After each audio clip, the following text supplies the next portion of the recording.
Welcome back to Michigan Sports Media Network. And as always, I am here with our Tigers reporter, Brad Thompson, and our Red Wings reporter, James Gullett.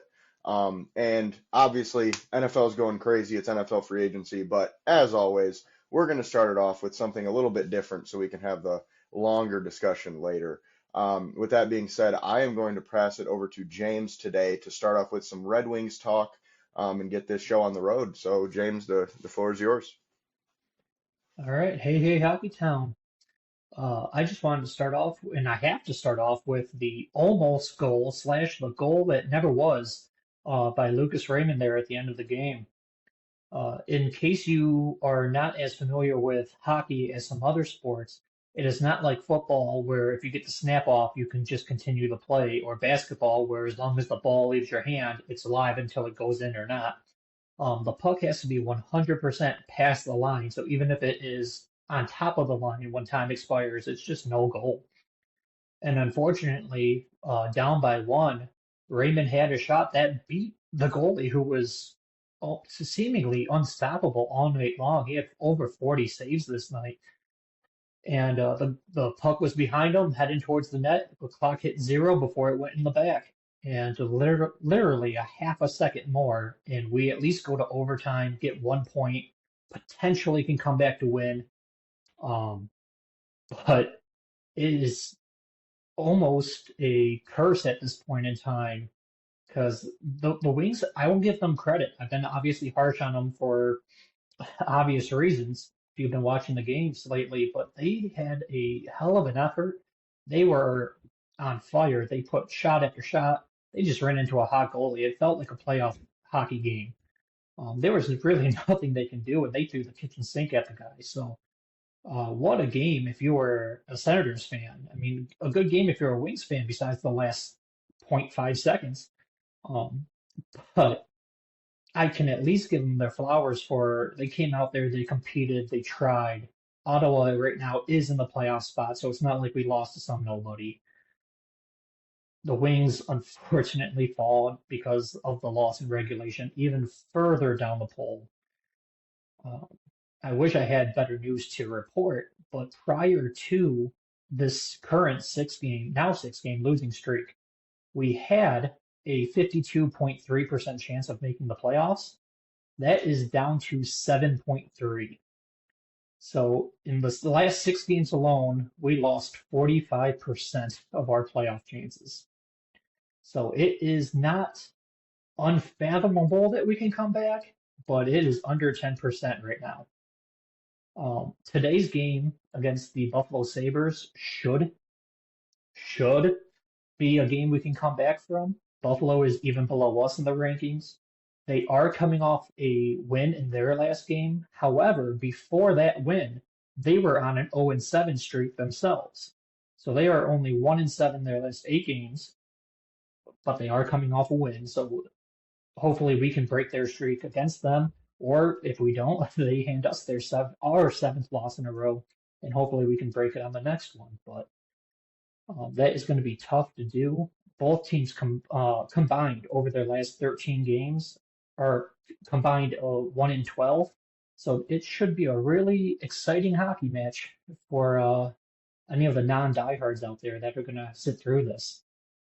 Um, it's just going to be a rough one. Yeah, hopefully, I mean, I don't want to be a broken record here. I said this the last 2 or 3 podcasts. Hopefully, this is the one that kicks them in the ass and gets them in gear. Although, like I said, they did play that way. It needs to result in wins, not just effort. At this stage in the playoff race, there is no such thing as a moral victory. We did look better, but we lost. It is what it is. Um, to hopefully boost us. I did see that the Red Wings are going to wear their outdoor uniforms again, the ones that they wore in the shoe for the outdoor games against Columbus. I saw someone on X say, why would they do that? They are 0-2 while wearing them. However, they're 0-4 their last 4 games that they didn't wear them. So I don't know if that's really going to make a difference, what uniform they're wearing. And then lastly, I will have to end it on the Peter Mrazek note. I did not see a confirmed report, but all the early morning skates and practices say Peter Mrazek is going to be our goalie tonight. And It's his first start for us since the trade for Joe Veleno. And in his last complete game that he has started for the Blackhawks, he allowed 5 goals on only 21 shots. So he is coming off not a great performance in his last complete game. And to make the matters worse, his last start, he got pulled after the first period alone, where he allowed 5 goals on 15 shots. So over his last 80 minutes of hockey, Peter Mrazek has allowed 10 goals. So we are banking on him to help turn around this 0-7 streak. Let's make it happen, guys. Yeah, and that's I'm glad you ended on that because that's kind of where I was going to go with it too. I really liked the what the coach said about his plan with Mrazek. He basically said like I'm butchering the quote because I don't remember his exact words, but he basically was like, I don't give a shit what your name is. It's whoever blocks the most goals from going in. He was like, that's just who we're going to run with. So, but yeah, this is definitely a big game for them. But with that being said, Brad, do you have anything for that? Yeah, I do. We're talking about uniforms. Hey, how about they come out with all black, solid black? You know why? Because they're dead. All right, it's a funeral. They're dead. Okay, I'm to the point where you know what? Back up the trucks, break out the pooper scoopers, get a freaking shovel, bury them, cover them up. I'm out. I'm out. They're horrible. Now here's a stat for you. 2 years ago, 7-game losing streak. February into March. Okay? Last year, 7-game losing streak. February into March. What's happening this year? Oh, that's right. It's going to be a 7th one tonight. Yes, it is. It's going to be 3 sevens. So, and in being serious now, bringing it back serious, this falls on leadership. And when I say leadership, Todd McClellan's done an amazing job. Leadership falls on Dylan Larkin. When you let that happen, not once, not twice, but going on 3 times now, that falls on you. Okay? Obviously, I don't know what's going on in that locker room. All right? But something's not going on. All right? There's just nothing. They're dead. They're listless. I can't sit there and say Larkin's soft because I don't know for a fact. On the ice, I mean, I hate when people say, oh, they got to get somebody to protect them. No. This is a new day in Asia hockey. I wouldn't want somebody saying, I've got to have somebody protect me. Okay? Not cool. All right? He is not one of those European style figure skaters, with the shield all the way over his face. All right? He's a goddamn water 40. He's from my hometown. We ain't soft. All right? We ain't pansies. Okay? Nut up, Dylan. Nut up. Because right now, I don't think you're showing leadership at all. All right? Guys, I mean, you can sit there and if they win the night say, ooh, yeah, all right, cool, man. No, they're done. They're dead. I give them probably, if they're lucky, they'll get about 7 more points till the end of the season. And they'll wind up with the lottery again, and they'll get fucked again in the lottery. And we'll just start it all over again. Year 7 of the Iser plan. Woohoo! That's all I got. Yeah, and I appreciate that insight, Brad. But be prepared because now we're going to the Tigers and we're going to pass it right back to you. All right, sounds good. Little bit of better news. Casey Mize. Holy jeez, you talk about doing a 180. And I'm about ready to say, you know what? It's not early. It's not just spring training. This dude hit triple digits today. And I was talking to a big Tiger guy at work. We're having parent-teacher conferences. We're sitting on our asses because no parents show up. He's never hit triple digits. He didn't do it in college. He didn't do it here. He hit triple digits 6 times today. That's pure smoke. That's cheddar. All right, that is so encouraging. Can he sustain it? Who knows? But he's found another gear. He's found another level. His split finger's dropping more. His slider we talked about on Monday looks phenomenal. Looks fantastic. Struck out the side in the 3rd inning. Had 5 strikeouts overall in 3. So I'm almost ready to buy all the way in. I don't want to jinx it. Hey, if he can pitch like that, and he can come in and you're getting that out of your number 5 starter, well, then we got a good thing going on here. All right, so that's great news because they're going to need to limit the runs. And the reason they're going to need to limit the runs is because I personally, I'm not a doctor, but I did stay at a Holiday Inn last night. I don't think Parker Meadows, there's a feeling in it. I'm thinking this dude's going to be out for a long time. Before we jumped on here, I was just reading where starts with an M. I'm not even going to try to pronounce it, but it's a nerve and it's literally dead right now. He's got a dead nerve in his arm. A dead nerve. Okay, what are you going to do? You're going to give it CPR? I mean, you're going to shock it? You're going to get a defibrillator or whatever? It's a dead nerve. That's not good. That's not good. So I couldn't tell you when he's coming back. The scary thing is you can read between the lines. They don't know when he's coming back. So if he comes back early, great. But, guys, I wouldn't count on him. Vierling coming back before, the start of the season, he's not going to start the season.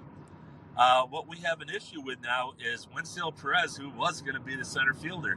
He hasn't played in 8 games. Lower back stiffness. I think we all know backs, they're a messy thing. Okay, it's not you can't just say, oh, he's back from a back. Those things linger. Those things flare up. So literally, 3 of our outfielders who are going to be prominent playing out there, well, no, all of a sudden they're not. Telltale for me is Riley Green started in the center field today. So obviously they want to get him. I would say they want to get him ready. They would not have. Riley Green is the best defensive left fielder in baseball. He's the best. So you're robbing Peter to pay Paul. If you got to do that, there's an issue. You're going to put Riley Green in center field. He's going to do fine. He's going to do above average. He might even do good. Okay, but he is a lead in left field. We go into the season like this fine. We talked about them staying 2 games above or below 500. That would be so optimal. It really would. But if we're talking in May and we're talking about Vierling and Meadows still out, and they want to contend, you're going to have to go down. You're going to have to look at it. I really want, I'll bring up some names next podcast, but you're going to have to trade for a major league proven center fielder, a leadoff type that plays great defense. If we're in May, they're going to have to look seriously about it, I should say. And if you have to give up a Kevin McGoingle, Max Clark is a sacred cow. If you have to give up a McGoingle, if you have to give up a Lee, if you have to give up a Bryce Rayner, our number 1 pick last year, I think you got to do it. I mean, we're looking to win the Central. With the Yankees losing Garrett Cole, the American League is up for grabs.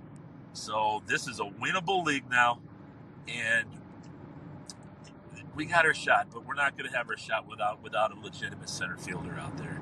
So that's pretty much all I have. I really don't want the doom and gloom, but let's focus on Casey Mize because he was a flat-out stud again today. So let's roll with him. That's all I got. All right, thanks, Brad, for the Tigers update this time around.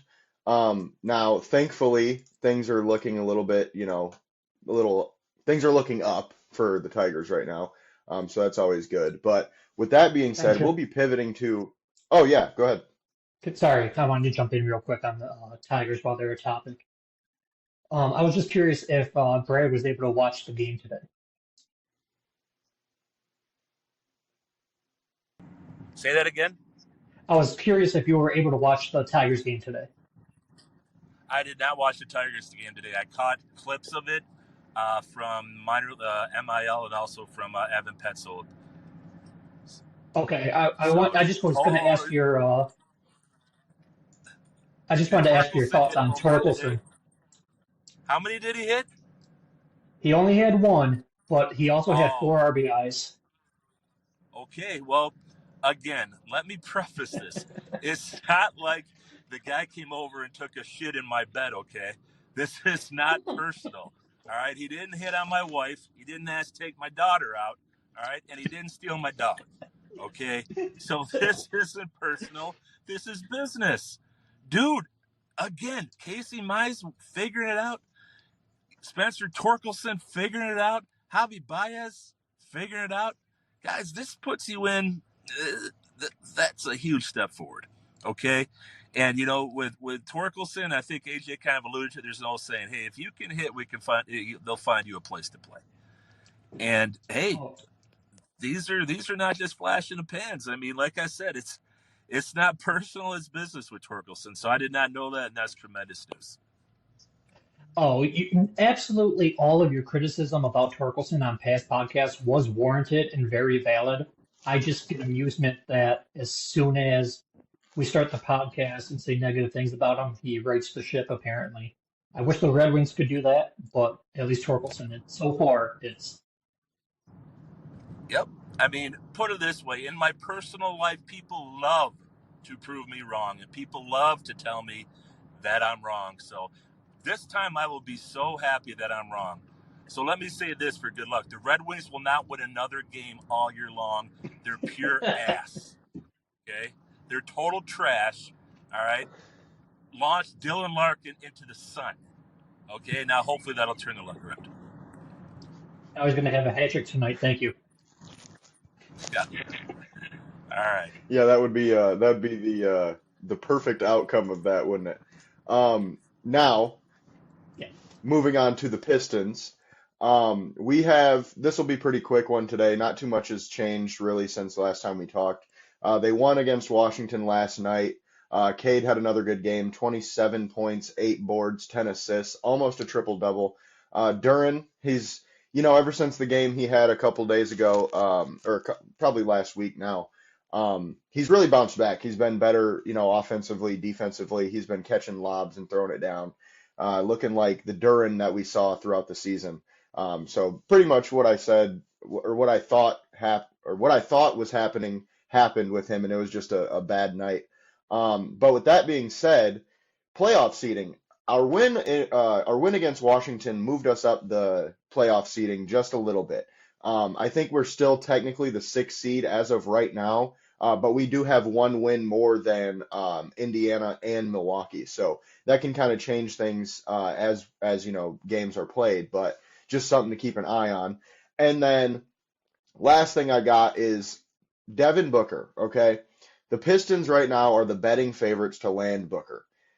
And it sounds like a package is not going to be anything near what we thought it would be, right? I'm hearing a lot of Jaden Ivey and maybe another player and a couple picks. Do I think that'll happen? Probably not. I think it'll probably take Jaden Ivey, Tobias Harris in 2 to 3 firsts minimum.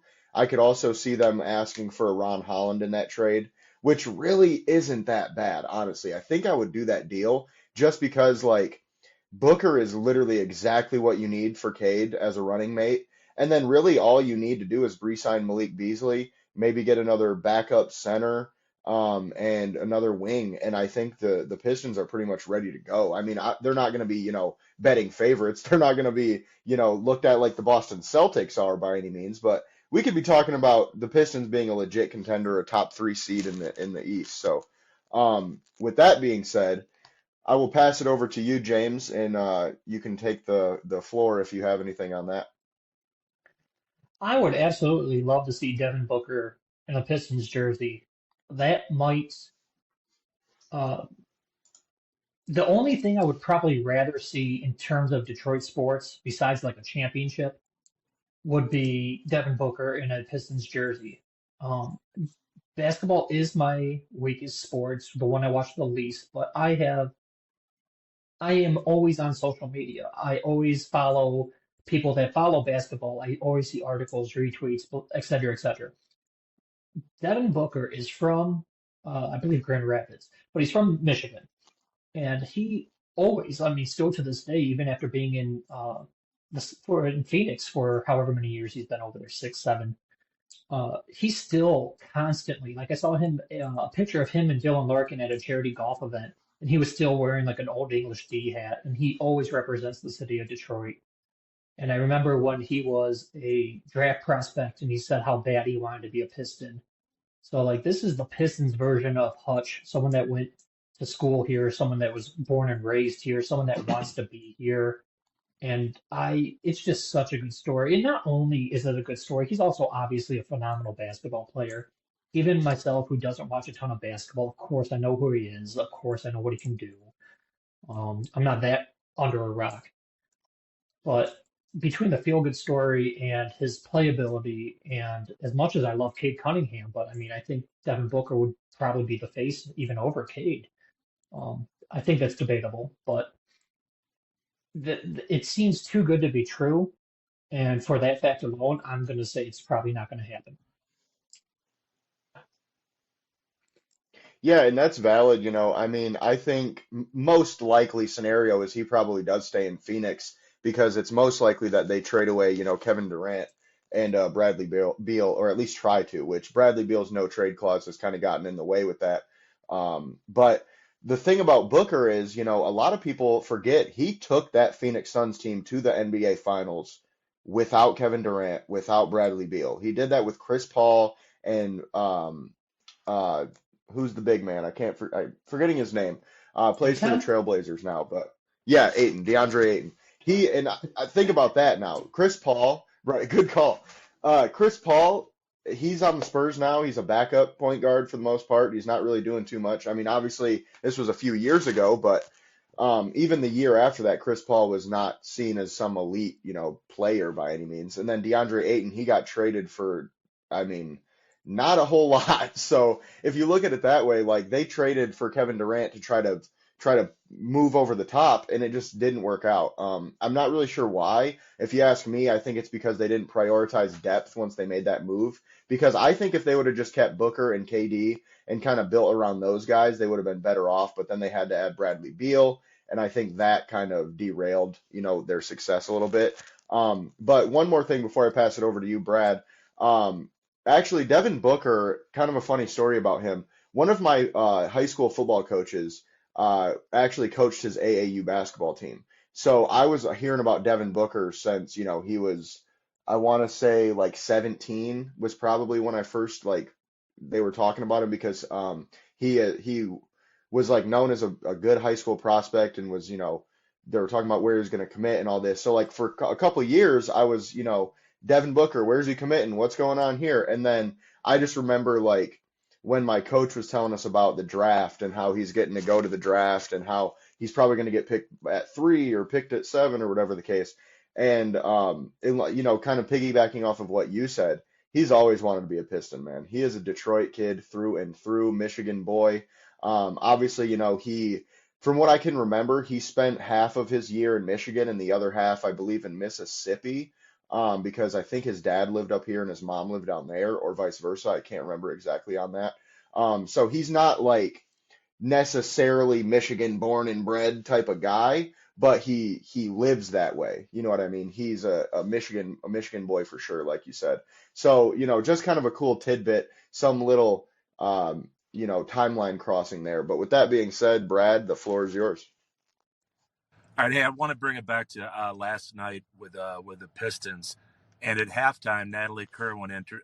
It was just right before a little scrum too, and she got Jalen Duren when he was still little.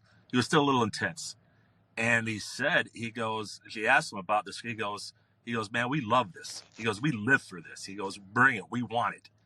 Now, that's the exact same quote you'd see in a 1989, 1990 Bad Boys locker room. In fact, I'm thinking if Duran's got this kind of mentality, he could have been a bad boy. And when you say someone could have played on the Bad Boys, that is the highest praise you can say in Detroit basketball. And I'm thinking, whoo, this guy, okay, good deal. Uh, the the lobs from Cade to Duran, teams know they're coming by now. They know they're coming, and it's pick your poison. If you want to go with Duran, Cade will pull up and he'll dagger you. If you step out on Cade, guess what? You're getting thunder kissed, all right, by Duran. All right. So we've got something special going on here. We really do. With Devin Booker, I don't think he's going to be traded. I think that other pieces will be moved. Knowing a little bit about Matt Ishbia and myself, because I actually coached him in baseball way long ago, the dude is a flat-out competitor. The guy competes in business. he competes in everything. I don't know if you guys knew this, but he was a 12th man on the 2000 national championship Michigan State Spartan team.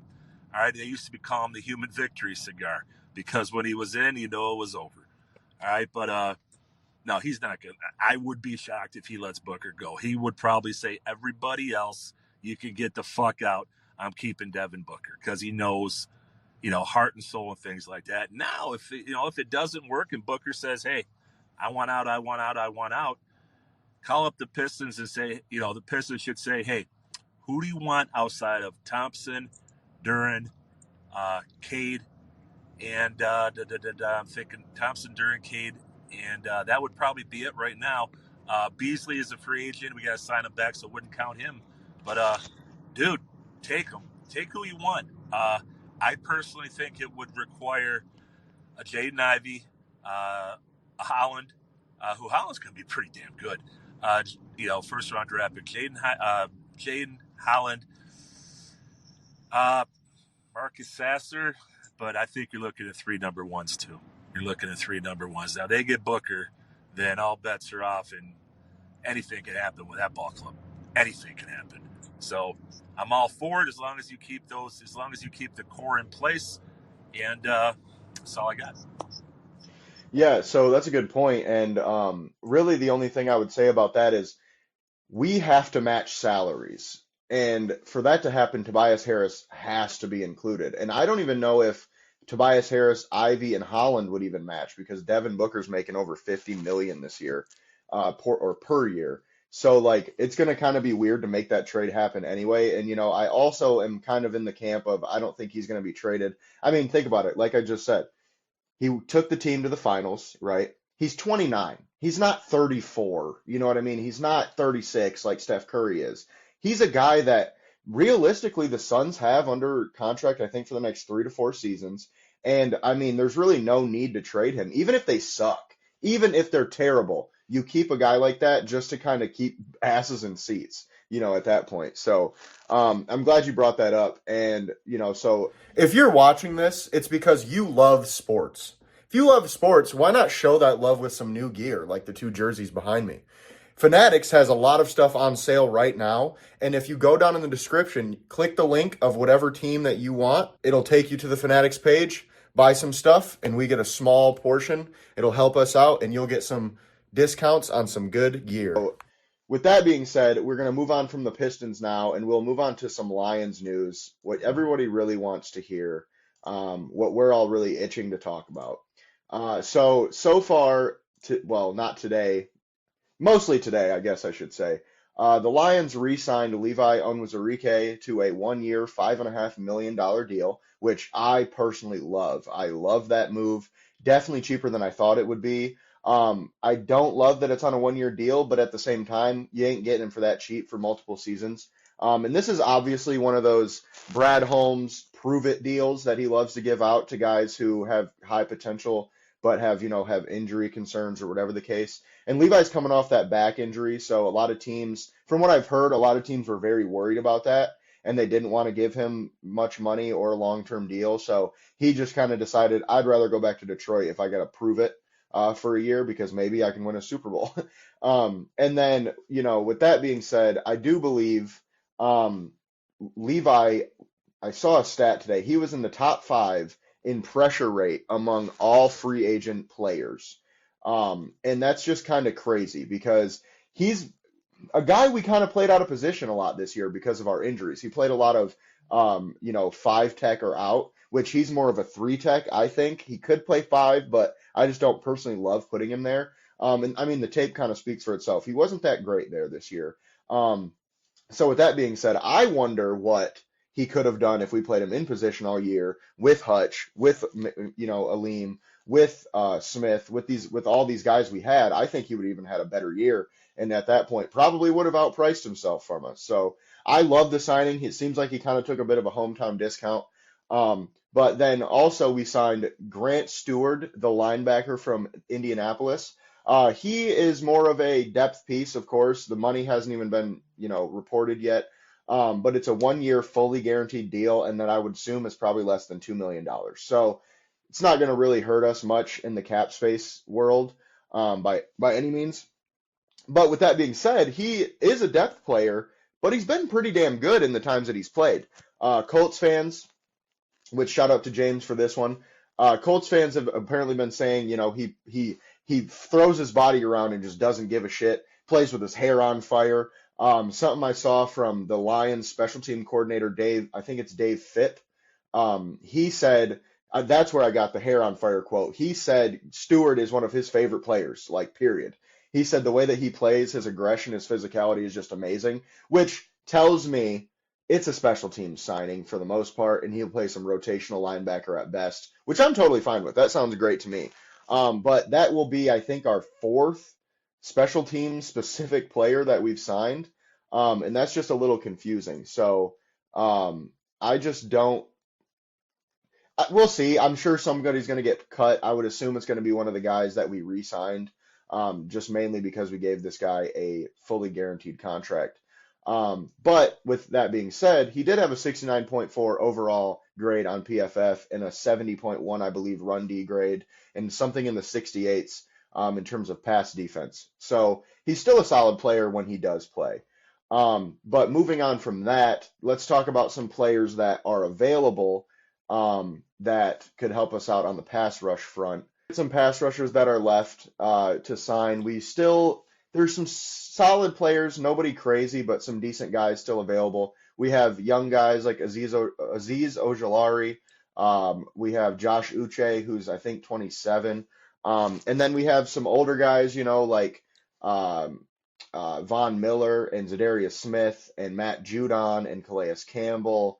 And then we have some, more of rotational guys for sure that will really only be rotational, like Charles Omenihu and Dennis Gardeck. I still think there's a lot of solid pass rushers available, though. And if we sign two of them to like under $10 million each, I'll be happy with that. I'll take two for the price of one, especially when a guy like DeMarcus Lawrence just got $14 million per year over the next three. He's one guy I really liked for that same amount of money, but 1 year. 3 years, and I think they gave him like 25 million of it guaranteed. That's too much for a guy that's going to be 35 by the end of the contract you gave him. So hopefully Brad Holmes has a plan. I'm sure he's got some tricks up his sleeve to go and get us some pass rushers. He's obviously been, trying to make things happen. And speaking of that, we did also sign Roy Lopez, the defensive tackle from Arizona, who I think is way better than a lot of people are making him sound. He's not like an elite, game wrecker by any means. He's not going to come in and be Aaron Donald for us. But what he will be is a very good rotational defensive tackle. I would say pass rusher, but I think he's pretty good against the run as well. He's more of a nose, but I think he could play anywhere from a 0 to a 3, maybe a 4. I don't know. I don't think I'd really put him at a 4 or a 5, but he might be able to. But he's a good pass rusher, is aggressive with his hands and his feet. He never stops moving. He gets doubled all the time. I was watching film on him earlier, and it seemed like he got doubled after the snap every play. And one play I really loved that he made was he had a strip sack on Josh Allen. And basically he got doubled immediately, right? He's hand fighting, he's trying to drop through, and then the guard has to go help on the defensive end, the pass rusher. And what happened is he goes to help, and Roy Lopez notices he's one-on-one and just beats his man, gets to Josh Allen, knocks the ball away. Now, that was his only sack on the season, so small sample size, but I really liked what I saw from that. And then moving on to the big news of the day for the Lions is Kevin Zeitler has signed with the Titans on a 1-year, $9 million deal. Absolute gut-wrencher, heartbreaker. I've said on this podcast, I think it was Monday, I was saying I'm 100% for sure Zeitler's coming back. Like, I was 100% gung-ho. Then as the days kind of went by, the hours went by, I'm sure some of you guys saw it on Twitter, I was kind of like, I'm not feeling too confident anymore. Seems like Zeitler might not come back. And then a lot of people were, replying like, oh, he's just testing the market. This is just Brad's MO. He's going to let him test the market, see what he can get. He didn't come back, guys. He gone. Zeitler is out of town. Unfortunately for us and him, I would say he signed with Tennessee, who's probably not going to be very good this year. which is likely going to be his last season. Which kind of makes me wonder, was it the money? Did we not offer him enough money? I did see he's got some family in Nashville, so that could play a part in it too. But it's a big loss. But there are some guys who I think could maybe not replace him to the same level, but be pretty good players for us. Brandon Scherf, Tevin Jenkins, and Will Hernandez are kind of my top three free agents right now available at guard. And obviously the draft, we have pretty decent interior O-line throughout the first 3 rounds. I would say after that, it gets a little iffy. There's some guys like Jared Wilson that I'm a fan of. Couple guys later on that you could get that might be solid, but you definitely need to sign a vet because they're not going to start year one. But with that being said, we still have some, time to go. It's only the second day of free agency actually being open. So we'll just kind of see how this goes. Hopefully Brad has a plan to shore up the guard spot. I just don't feel comfortable trotting out Graham Glasgow and Christian Mahogany. I like them. They're good players, but just don't feel comfortable with that on a Super Bowl team. And then last but not least, safety depth. Okay, we lost Ife Melifonwu to the Miami Dolphins on a 1-year, $4 million contract. I think we're going to draft one. Okay, the safety class isn't like amazing. It's not going to blow your mind or anything, but there's some guys you could get in the 4th or 5th round that could take that iffy role. And there's some guys, left in free agency too. So we'll kind of see how that goes.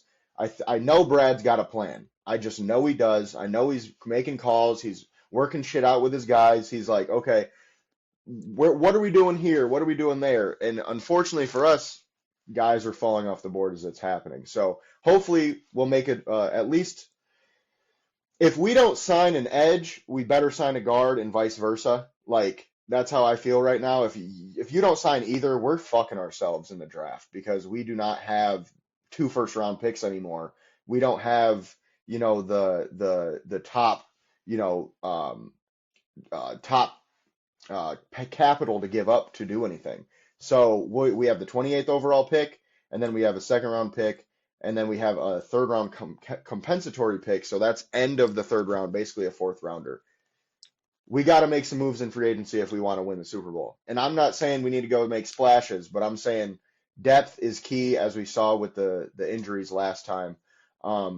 So with that being said, James, I will pass it over to you. It looks like we may have lost Brad, unfortunately, but the floor is yours. Yeah, thanks, Jason. A lot to unpack there. I want to start with Onzarike, and I don't want to go too far in depth because I am literally in the middle of writing an article that you guys can go check out at mysportsmedia.com after this. Actually, by the time this airs, it'll be out. However, this is courtesy of Benjamin Slowik. I destroyed his name, but sorry.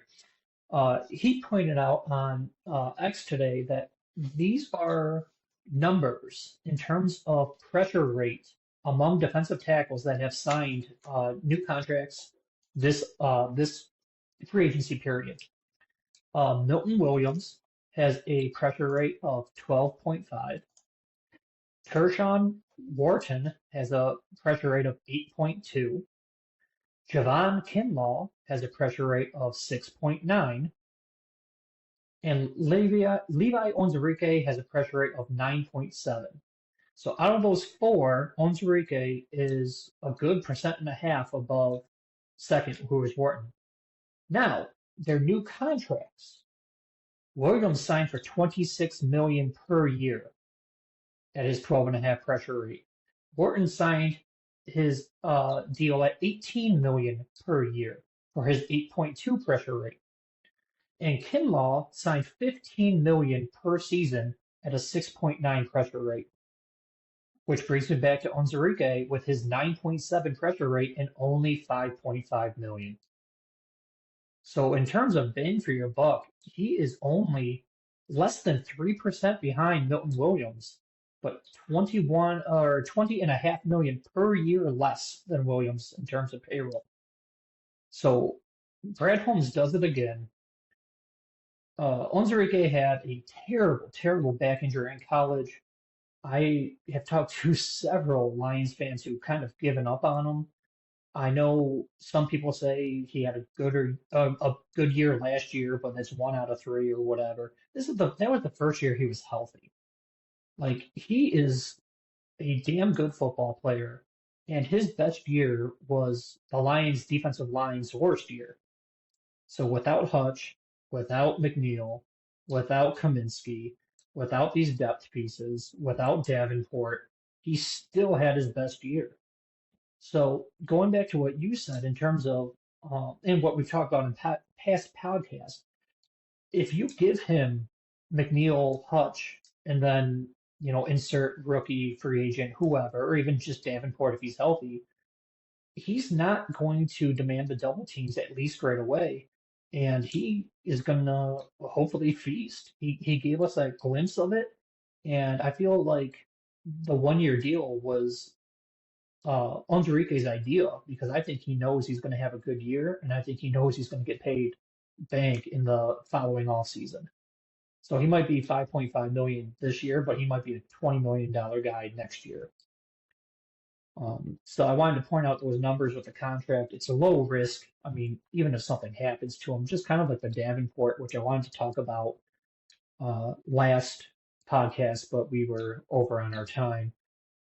I know a lot of people are down on Davenport. I understand. I personally was not going to have him back just because I assumed he was going to get more than that.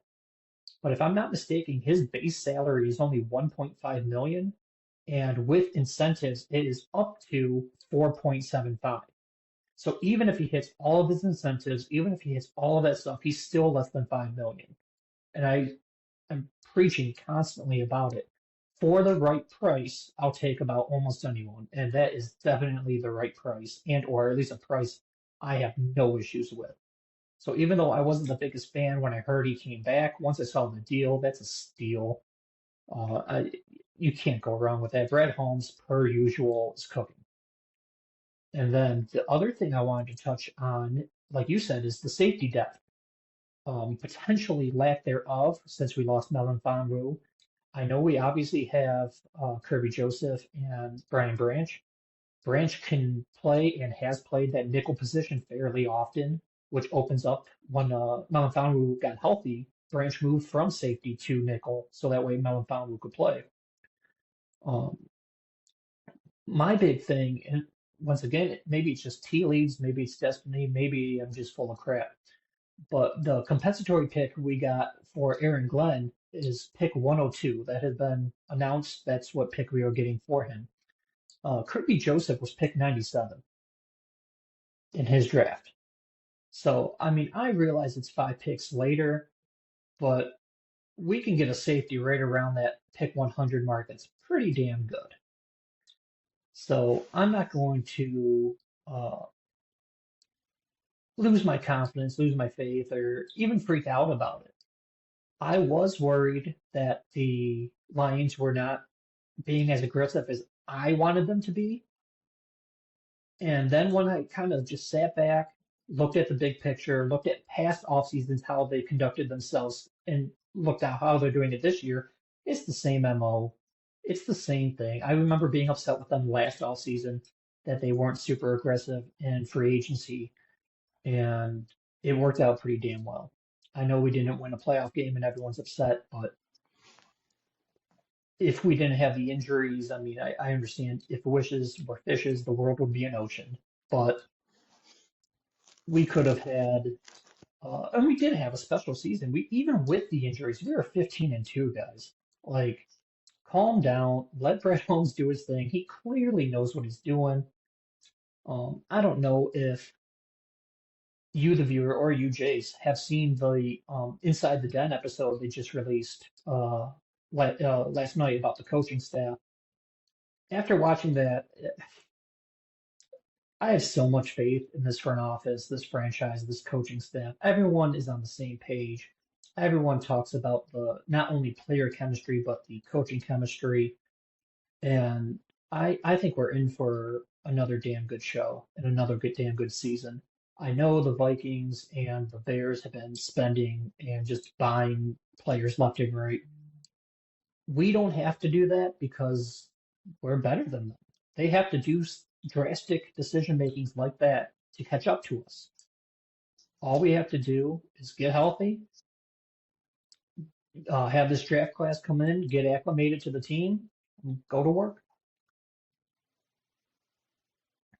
Yeah, and that's a really good point. I mean, a lot of people, like you said, are kind of freaking out right now because pass rushers are falling off the board and everything. But like you said, we just need to get healthy, bring in some guys with the draft. I still think we need to obviously sign depth in free agency, but we don't need to go make splashes, like the most splashy thing that I want right now is a Von Miller for like a 1 year, 12 million or something like that. And that's just because that's a guy who can be across from Hutch on that 3rd and 12, who can rush the damn passer. Like that's all I'm asking for at this point. And maybe get a veteran guard. And another thing I didn't bring up was wide receiver 3. We still need to go and get another wide receiver. So I also wouldn't be surprised if we do that in the draft as well, because it's not the deepest draft at wide receiver, but you can find somebody in the 4th or 5th round that can, fill that Tim Patrick role and, just kind of make it work there.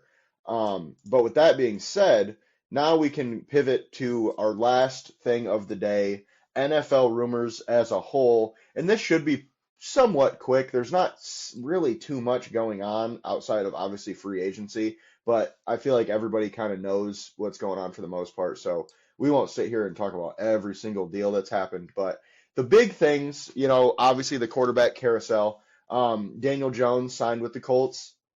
Told you, knew that would happen.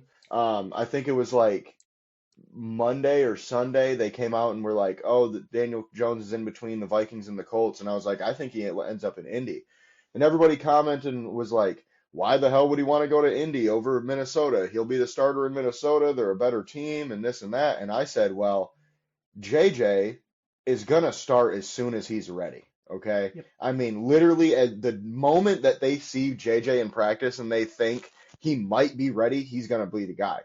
And I would bet money that the Colts offered Daniel more money. I mean, I think what happened is Daniel probably got like a 1 year, 8 to 10 million max from the Vikings, if that, and he got 14 million, well, up to 14 million from the Colts, which is what I kind of expected because the Colts are a little bit more desperate right now. They have a guy in AR that I don't know if they really believe in, and you need a veteran presence who can kind of run the offense. And obviously, Daniel Jones is not the best guy to learn from if you're Anthony Richardson because they do have kind of similar issues. But I think Daniel offers obviously a more consistent version of it where Daniel doesn't have the arm that AR has, but he's a lot better in the intermediate stuff. And obviously, the Colts aren't going to win a Super Bowl anytime soon. So I get it. Give, a true competition for your young guy that has kind of let you down a little bit. And, worst case scenario, Daniel will be his backup for a year. And I mean, we all thought he wouldn't even play in the NFL last year. And then he got picked up on the Vikings practice squad. So, excuse me. So it's just one of those things that things just kind of happen. And then moving on to the next quarterback, Aaron Rodgers. Everybody's pissed at Aaron Rodgers right now, including Adam Schefter. I don't know if you saw that. He was calling Aaron Rodgers out a little bit. I don't love it. I personally am not a fan of the way he said it because to me it just sounds like Shefty's pissed because he's got to stay up at night because Aaron Rodgers might sign when he's trying to go to bed or when he's eating dinner. You know what I'm saying? Like that's the vibe I get is he's just like, just fucking sign already and get it over so I can fucking sleep.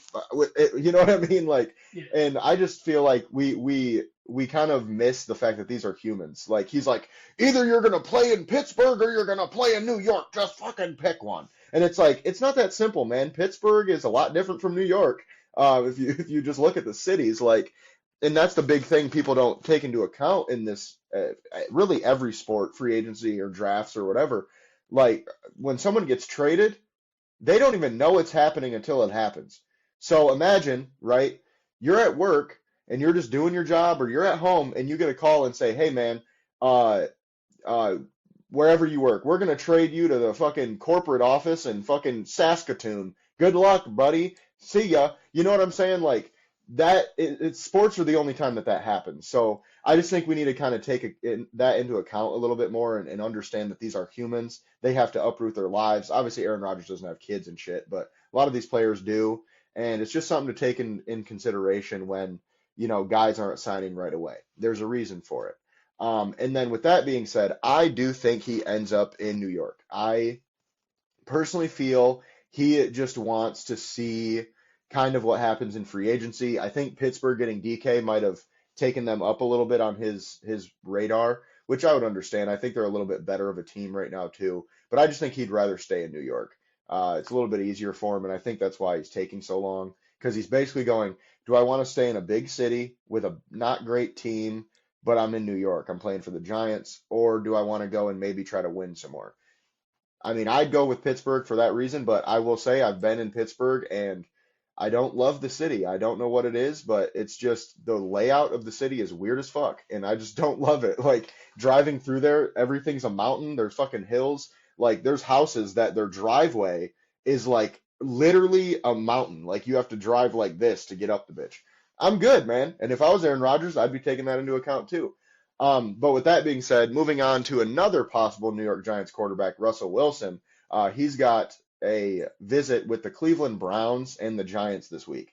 The Cleveland Browns, I did not see happening. They just restructured Watson to gain a bunch of cap space, but they gave him a bunch of money to do it. So they can't really move on from him. But he did just tear his ACL or his Achilles for the second time in like 3 months. So I could see him not being able to play until, week 8 or so. And maybe signing Russell Wilson would make some sense for that, but I just wouldn't go there if I was him. It's really like if Rodgers picks New York, Russ will go to Pittsburgh and vice versa. I think that's pretty much it. I don't really see Russ going to Cleveland. It's possible though. We've seen crazier things happen. And then the Cooper Cup release, I literally said he was going to be released 2 weeks ago, and people were like, no way, that's not going to happen. Well, here we are. He's been cut. I think literally every team in the NFL should be somewhat interested for the right price, of course. But I do believe teams like, New England and Carolina should really be interested, maybe even Chicago, just because they need a more steady receiver option over there. And then moving on to the Vikings, like you mentioned, they're kind of loading up, especially on their, in the trenches.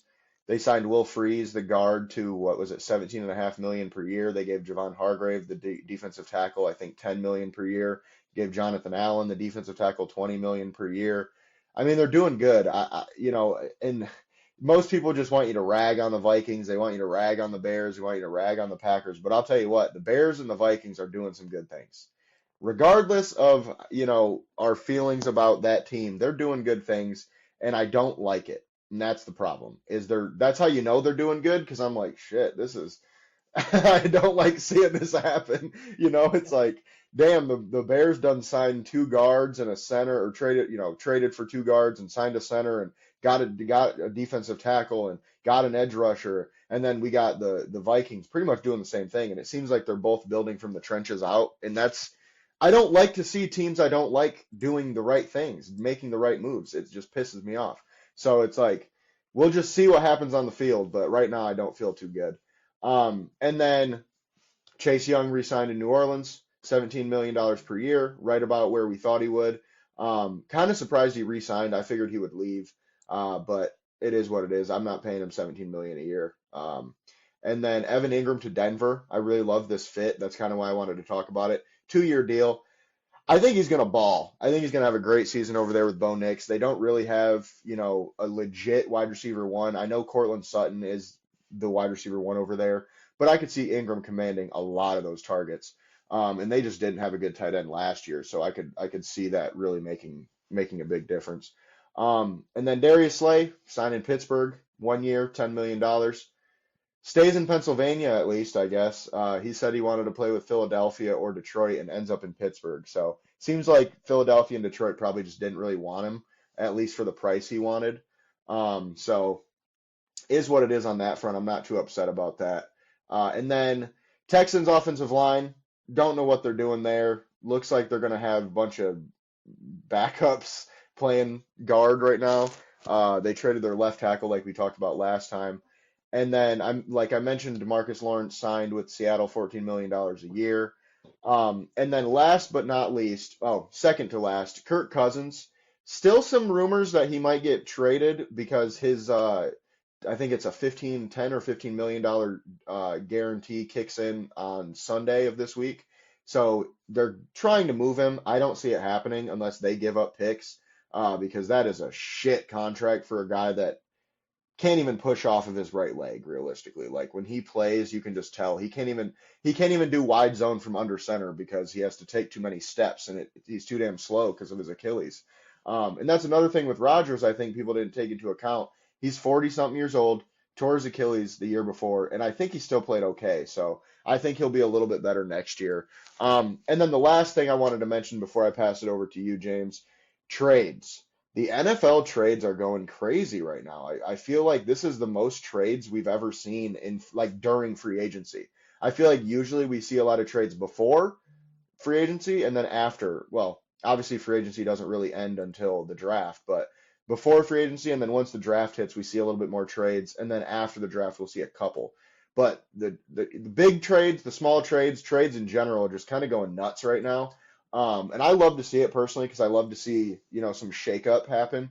Um, but it seems like there's a lot of those little trades like, oh, we're going to send you this player and then we'll swap, seventh and sixth round picks or whatever the case. But still, I love to see the movement. I love to see that, teams are being a little bit more aggressive. But it also seems like they're willing to give up less draft capital for veteran players now. Unless you're like a legit all pro, you ain't getting more than like a fifth round pick anymore, it seems like. Like you have to be really damn good to command some draft capital, or you have to be young and good. So, just something to think about. But with that being said, floor is yours, James. Yeah, I wanted to touch quickly before I forget on the trades, like you said, the small trades, teams exchanging, player for player, exchange this, something, excuse me, something small like that, or in addition to the players, we get a sixth, you get a seventh. All of those picks that right now seem, I hate to say it, but useless because someone, okay, late, super late pick in the sixth, fifth, who cares? But come draft day, everyone's thinking, who's next on the clock? Can the Lions trade back and get two picks for their one? So in time, even though it's not the focus of the trades and whatnot, in time, those are going to be crucial on draft day to see what happens with those picks. And I don't think anyone, including myself, because when I see him, I think no big deal. And then as I was sitting here, I'm like, you know what? It kind of is. It's just on the back burner for now. It's not a big deal today. It's a big deal in April. Um, so I wanted to touch on that. Trying to go a little bit in reverse order so it's more fresh in my mind. I do not know what the Texans are doing with their O line. Uh, you had a pretty good team there. Then you completely implode your O line, which I don't know how that's going to help your franchise quarterback. I know Stroud had a fantastic rookie season, kind of a mediocre sophomore slump season, but he's not going to get better running for his life. I don't know any quarterback that will. So I'm very happy I'm not a Texans fan. I'd be losing my shit. I'm not upset that Slay went to Pittsburgh, as we talked about. I wouldn't have minded him for the right price, but I'm not even going to give it an afterthought. I'm not ruining the day that we missed out on Darius Slay now that he's, over 30 and all that. Ingram to Dallas was a nice move, like you said. I think that's one that's going to be sneaky that I don't think too many average Joes and Janes will be talking about that. But I do think by week 4 or 5, people are going to be like, hey, when did that happen? Because he's going to start catching eyes. Assuming that Bo Nix takes that next step up, which he already showed more in his rookie season than I thought he would. I did not think his game would translate to the NFL. I was wrong. I said the same thing about Jaden Daniels. I'll throw myself on that fire. I was completely unimpressed with him as a draft prospect, and I'm wrong. It happens. It'll happen again too. When I'm right, I'm right. When I'm wrong, I'm wrong. I'll own my takes. It is what it is. I'm not going to sit here and cry or try to make up excuses of why he wasn't great. He was great.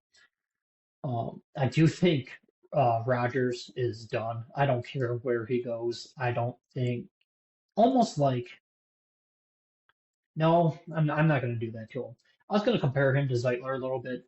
Zeitler is still amazing, but he signed a 1 year deal, like you said, will probably be his last year, and he signed with a team that's one of the bottom five in the whole league.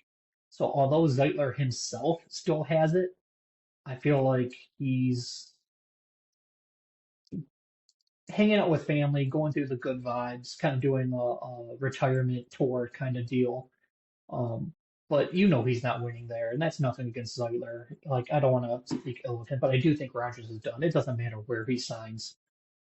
I'm trying to think of a good team, even if they already have a quarterback that I think he could win the Super Bowl on. Like I don't even think if you put him on Philly, he's gonna do anything.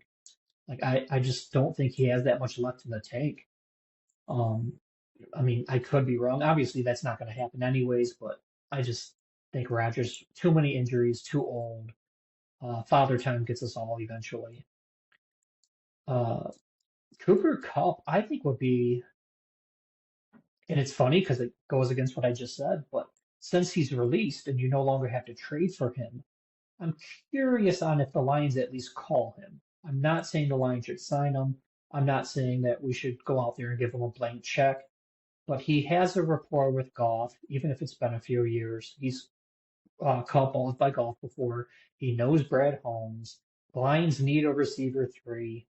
Like the pieces kind of just fit for the right price. So I wouldn't go after him aggressively, but I'd pick up the phone and at least have a talk. Um, then in terms of the Vikings, I believe they gave Hargraves 15 a year, if I'm not mistaken. So they Yeah, gave Allen that's right. 20 a year. They gave Hargraves 15 a year. They're both known as pocket collapsing kind of pass rush D tackles. They're both also known as somewhat of a liability versus the run. So I don't know per se if I would put those two together. I understand why you'd get one or the other, but that is a lot of money to put in your D tackle spots when you have a division that, I mean, the Bears just beefed up their O line. I'm expecting them to run the ball more. I'm expecting them to do more quarterback runs with Caleb, play action. I don't quite want to say college offense, but Brad Johnson, I remember when he came to Detroit, when he first got the offensive coordinator job for Detroit, he said he sat down with Goff and said, "What do you like to do? What do you not like to do?" And he designed his playbook around that. So that way his quarterback was always comfortable with whatever was going on. So I feel like the Bears offense is not going to look anything like the Lions pass offense. It's going to be developed and molded around uh, Williams. And I see a lot of play actions, especially with them beefing up the line. So Vikings, like I said, both are a head scratcher to me. I fully understand one or the other. Fry's hell of a guard. I know we talked about potentially adding him to the Lions if we miss out on Zeitler, but they paid him a ton. So there was just a lot of checks being passed around by the Vikings. And then the only other thing I really had was Russell Wilson. I wanted to touch on that because I just don't see a good, realistic landing spot for him. Because unlike Rodgers, in my opinion, he's still got something in the tank. His best days are behind him. But if he went to like a Vikings team or something like that, I think he can still be a leader for a playoff team with enough supporting cast around him. And with him interviewing with Cleveland or is it the Giants as the other team, I believe? I feel like if I was Russell Wilson, I would kind of hold out a little more hope for that.